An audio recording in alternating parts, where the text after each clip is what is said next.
అందరికీ నమస్కారం. ఈరోజు మనము పేస్ మేకర్ గురించి మాట్లాడుకుందాం. మీ అందరికీ తెలుసు, మన గుండె నిమిషానికి 60 సార్ల నుంచి 90 సార్ల వరకు కొట్టుకుంటుంది అన్నమాట. ఈ పేస్ మేకర్ అనేది మనం ఎవరికి అమరుస్తామంటే, ఎవరికైతే గుండె నిమిషానికి 50 సార్ల కంటే తక్కువగా కొట్టుకుంటుందో, ఇర్రెగ్యులర్గా కొట్టుకుంటుందో అటువంటి వారికి మనము ఈ పేస్ మేకర్ అనేది అడ్వైస్ చేస్తాం.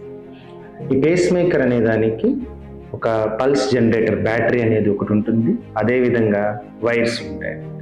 ఈ పల్స్ జనరేటర్ అనేది ఛాతీ ఎడం వైపు భాగం కానీ కుడివైపు భాగం కానీ చర్మం కింద కొద్దిగా పాకెట్ లాగా క్రియేట్ చేసి అక్కడ ఆ పల్స్ జనరేటర్ ఆ బ్యాటరీని పెడతాము. అక్కడి నుంచి వైర్స్ అనేవి గుండె యొక్క కుడివైపు కింద చేంబర్లో ప్లస్ పైన చేంబర్లో పెడతామన్నమాట.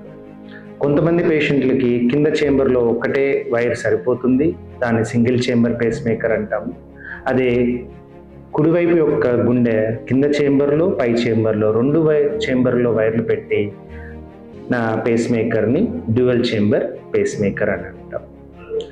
సో ఈ పేస్ మేకర్ యొక్క మెయిన్ ఉపయోగం, ఏదైతే పేషెంట్కి గుండె నిమిషానికి 50 సార్ల కంటే తక్కువ కొట్టుకుంటుందో అటువంటి వారికి ఈ పేస్ మేకర్ రెగ్యులర్గా 60 సార్లు 70 సార్లు కొట్టుకునే విధంగా చేయడం కోసం.